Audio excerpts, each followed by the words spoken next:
نوشیدنی های مقوی با شیرین کام تمومی نداره. تازه بدون شکر هم درست شده. بریم درستش کنیم که خیلی مقوی و خوشمزه و ساده است.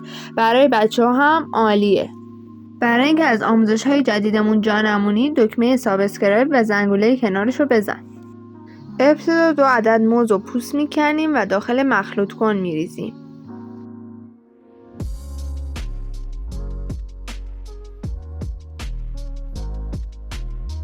بعد هل و پودر بیسکویت رو بهش اضافه می‌کنیم. حالا نوبت اضافه کردن مغز گردو. خرماهایی رو که هسته هاشونو گرفتیم اضافه میکنیم و در آخر خامه و شیر رو اضافه میکنیم. باعث افتخار ماست عضو کانال شیرین کام باشید و داخل کامنت ها بهمون بگید که دوست دارید آموزش های بعدیمون چی باشه.